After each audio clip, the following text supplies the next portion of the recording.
Good morning. Welcome to my channel Pooja Gyan Kosh. दोस्तों, पूजा ज्ञान कोश में आपका बहुत बहुत स्वागत है। मेरा यह वीडियो कक्षा बीए प्रथम वर्ष के राजनीति विज्ञान विषय के पाठ्यक्रम पर आधारित है। मेरा विषय है राजनीतिक सिद्धांत और प्रकरण है संप्रभुता, अद्वैतवाद और बहुलवाद। मेरा टॉपिक है संप्रभुता, अद्वैतवाद और बहुलवाद।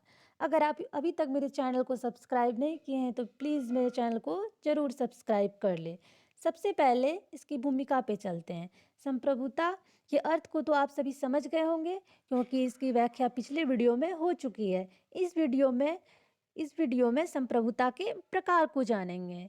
संप्रभुता के दो प्रकार होते हैं। पहला है एकलवादी या अद्वैतवादी संप्रभुता और दूसरा है बहुलवादी संप्रभुता।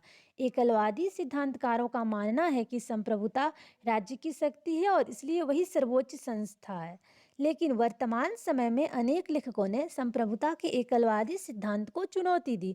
उनके अनुसार राज्य के अलावा भी बहुत सारा समुदाय और बहुत सारा संगठन है जो व्यक्ति के लिए उपयोगी एवं महत्वपूर्ण कार्य करते हैं, इसलिए उनको भी राज्य के समान ही महत्व दिया जाना चाहिए।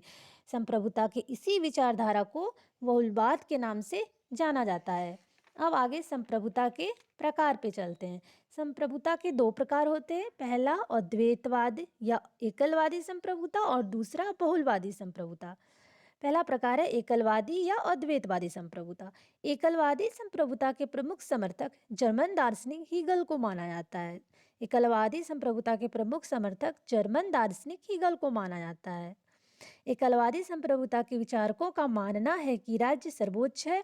वह अपने क्षेत्र में स्थित सभी समुदाय और सभी व्यक्तियों पर नियंत्रण रखने के साथ विदेशों से भी अपनी इच्छा के अनुसार संबंध स्थापित कर सकता है। एकलवादी संप्रभुता के कुछ लक्षण हैं। पहला लक्षण है निरंकुशता। आंतरिक एवं बाहरी क्षेत्र में राज्य की प्रभुसत्ता पर किसी भी प्रकार के नियंत्रण नहीं होने के कारण राज्य निरंकुश हो जाती है। दूसरा लक्षण है सर्वव्यापकता। राज्य के अंदर स्थित सभी व्यक्ति और सभी समुदायों पर राज्य की शक्ति का नियंत्रण रहता है और इनमें से कोई भी इससे मुक्त होने का दावा नहीं कर सकता है। तीसरा है अनन्यता। इसका अर्थ है कि एक राज्य में केवल एक ही प्रभु शक्ति हो सकती है। और चौथा है अविभाज्यता। संप्रभुता पूर्ण है, इसे विभाजित करने का अर्थ इसे नष्ट कर देना है। अब संप्रभुता के दूसरे प्रकार को जानते हैं। दूसरा प्रकार है बहुलवादी संप्रभुता।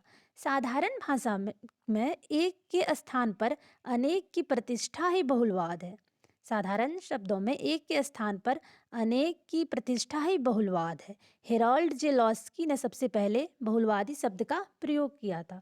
हेरोल्ड जे लॉस्की जो थे, उन्होंने ही सबसे पहले बहुलवादी शब्द का प्रयोग किया था। बहुलवादी प्रभुसत्ता को राज्य तक ही सीमित नहीं मानते हैं, बल्कि इसकी प्रभुसत्ता को अन्य समुदायों में बांट देना चाहते हैं। बहुलवाद के कुछ सिद्धांत है। पहला सिद्धांत है राज्य विभिन्न समुदायों का समूह है। राज्य जो है वह विभिन्न समुदायों का समूह है। राज्य केवल एक समुदाय नहीं है, वह समुदाय है। उनका मानना है कि राज्य विभिन्न समुदाय का समूह है, यह एकमात्र सर्वोच्च संस्थान नहीं है। दूसरा है कानून की सर्वोच्चता में विश्वास। बहुलवादियों का मानना है कि कानून राज्य से स्वतंत्र तथा ऊपर है। कानून जो है वह राज्य से स्वतंत्र तथा ऊपर है। तीसरा है बहुलवाद एक जनतंत्रात्मक विचारधारा है। बहुलवाद का उपदेश एक राज्य के स्थान पर ऐसे जनतंत्रात्मक राज्य की स्थापना करना है जिसमें शासन व्यवस्था का संगठन नीचे से ऊपर की ओर हो। चौथा है बहुलवाद राज्य के अस्तित्व का विरोधी नहीं है। चौथा सिद्धांत है बहुलवाद राज्य के अस्तित्व का विरोधी नहीं है। बहुलवाद राज्य की निरंकुश सत्ता का तो खंडन करता है, लेकिन राज्य को नष्ट कर देने के पक्ष में नहीं है। राज्य को नष्ट कर देने के स्थान पर इसकी शक्तियों को सीमित करना चाहते हैं। Thank you. अगर आपको मेरा यह वीडियो अच्छा लगे तो प्लीज़ लाइक और सब्सक्राइब ज़रूर करें।